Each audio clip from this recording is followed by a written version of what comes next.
dijalankan oleh IKN sebagai setaraf dengan diploma biasa dan CG dari Institusi Pengajian Tinggi Awam Tempatan. Dalam tahun ini, IKN melakar satu lagi kejayaan apabila berkuasa pada 16 Ogos 2011, GPA telah mengiktiraf kelayakan CG Seni Kraf Rotan setaraf dengan CG dari Institusi Pengajian Tinggi Awam Tempatan, sementara diploma Seni Kraf Rotan sebagai setaraf dengan diploma biasa dari Institusi Pengajian Tinggi Awam Tempatan.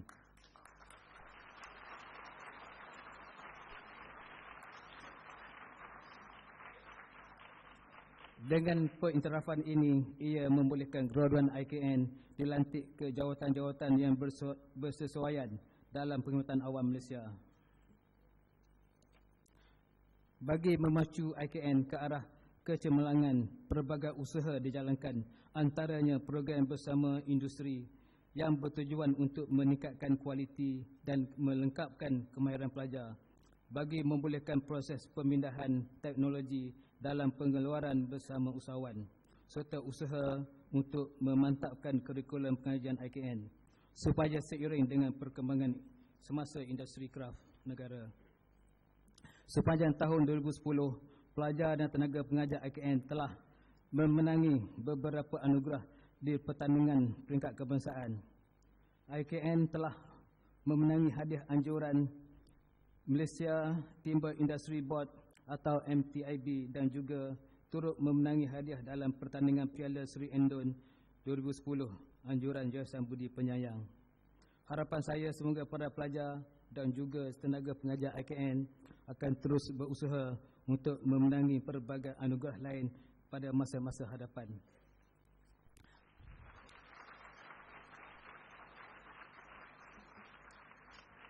Para graduan sekalian, sebelum mengundur diri, pesanan saya kepada para graduan yang menerima CJ hari ini sama ada yang telah bekerja atau yang sedang mencari pekerjaan, apa jua yang saudara-saudari ingin lakukan selepas ini, saya sentiasa berharap agar saudara-saudari akan terus menyemarakkan nama Institut Kraf Negara dengan melakukan yang terbaik dan memperlihatkan kualiti diri yang unggul. Saya dan seluruh warga IKN dan Kraftangan Malaysia berdoa agar kehidupan saudara-saudari sentiasa harmoni dan berjaya dalam kerjaya masing-masing. Bagi mengakhiri ucapan saya, sekali lagi saya ingin mengucapkan tahniah kepada para graduan, ibu bapa dan ahli keluarga masing-masing.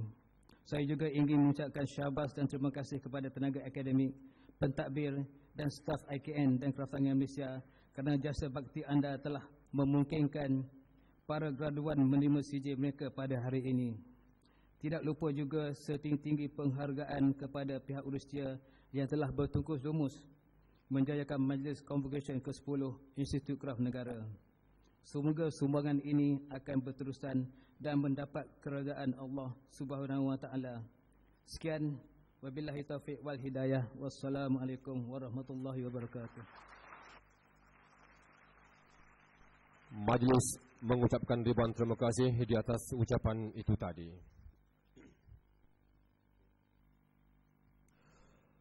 Seterusnya, majlis dengan segala hormatnya mempersilakan Yang Berhormat Datuk Seri Utama Dr. Aisyah Tim, Menteri Penerangan Komunikasi dan Kebudayaan untuk menyampaikan ucapan. Dengan segala hormatnya dipersilakan.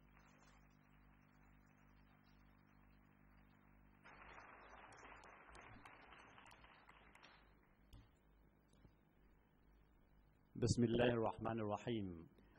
Assalamualaikum warahmatullahi ta'ala wabarakatuh. Salam sejahtera dan salam satu Malaysia. Saya dan rakan-rakan dari Kementerian Penerangan, Komunikasi dan Kebudayaan dengan perasaan paling bangga mengucapkan tahniah kepada Ketua Pengarah Kraftangan Malaysia dan juga Institut Kraf yang telah berjaya pada pagi ini melahirkan 154 graduan.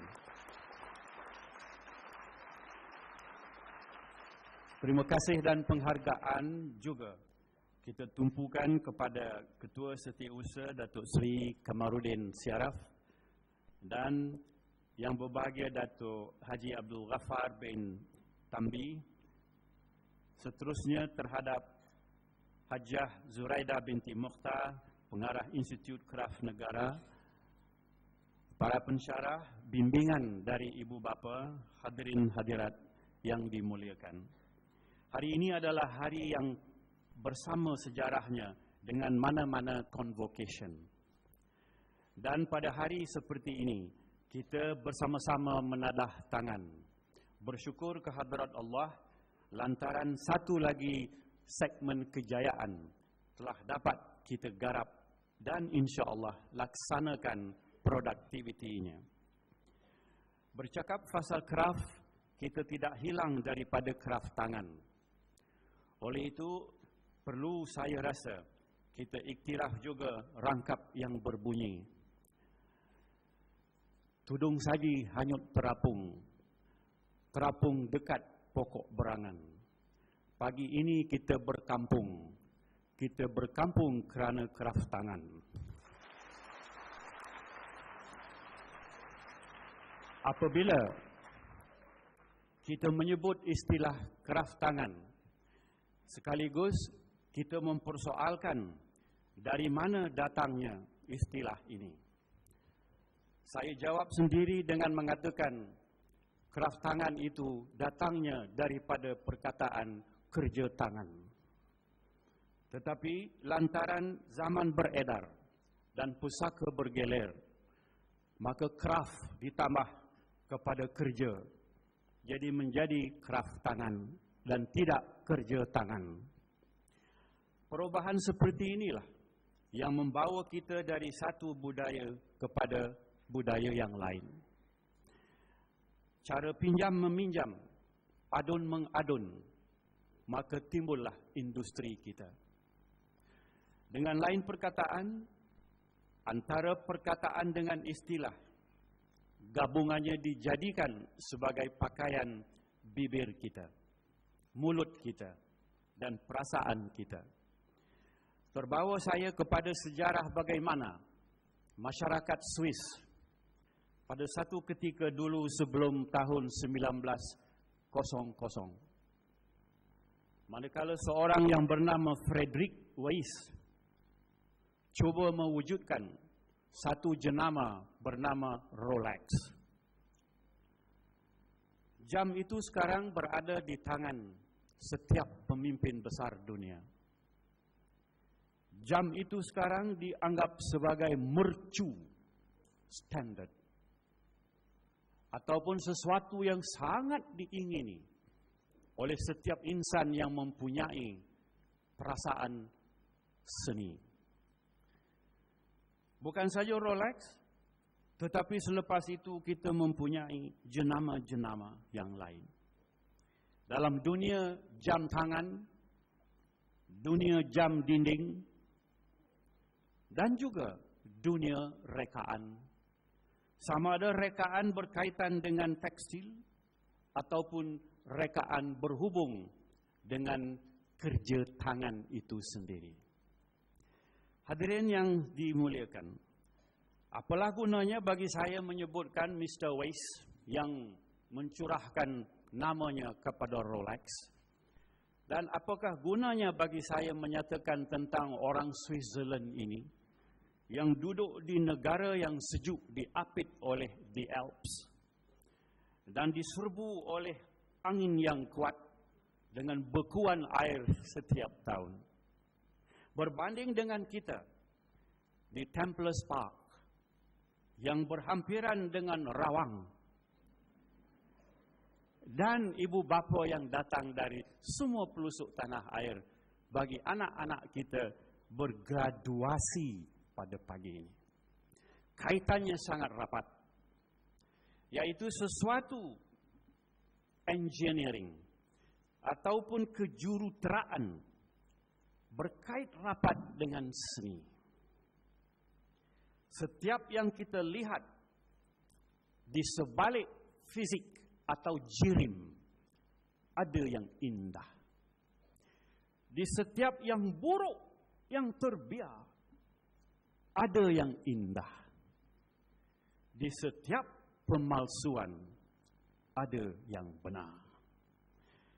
Ini adalah falsafah kontrak yang kalau saya sebutkan, bagi kita pagi ini, barangkali kaitannya tidak dapat digarap atau difahami sekaligus.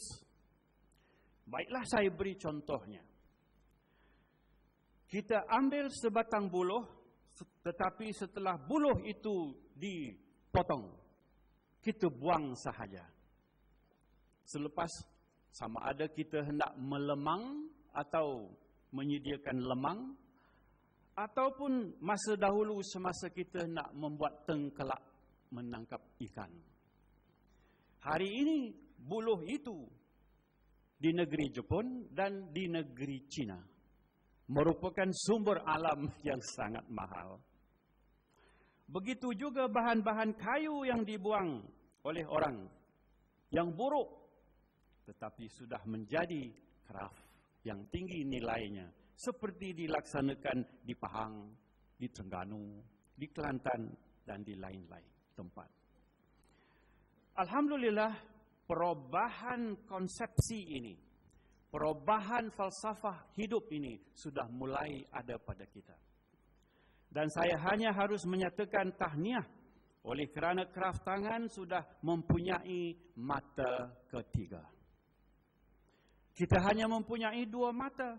Tetapi mata ketiga dalam seni mesti ada. Bukan mata sebenarnya di dahi kita, tetapi mata dalaman kita terhadap yang indah, yang boleh kita jadikan sebagai produk seni, produk kraft tangan tadi. Hadirin yang dikasihi sekalian, kraft tangan Malaysia adalah satu-satunya institusi yang seharusnya kita beri galakan dan juga pengiktirafan dari segi pelaksanaan kerja dan juga hasilannya. Saya sekali-kali tidak menduga dan tidak menggalakkan kita mewujudkan Rolex kedua. Ini tidak mungkin. Sebab mereka sudah jauh dari kita. Dan tanggapan besi, tanggapan spring, tanggapan nota masa waktu tidak ada dengan kita. Walaupun satu zaman dahulu, Islam merupakan pembikin jam yang paling utama di dunia. Oleh itu, kalau disalur menerusi agama Islam sendiri, kita sudah hilang sebagian besar daripada seni kraft kita. Saya katakan begitu oleh kerana Ibnu Mu'al telah mencipta jam yang pertama. Tetapi sekarang Ibnu Mu'al sudah tidak ada. Dan kita orang Islam pun tidak tahu bagaimana nak membuat jam lagi. Jadi hilanglah kita dari golongan tukang jam. Dan mungkin kita akan hilang tukang-tukang yang lain. Jangan kita hendaknya dikenal oleh masyarakat dunia sebagai hanya masyarakat yang pandai gaduh. Yang pandai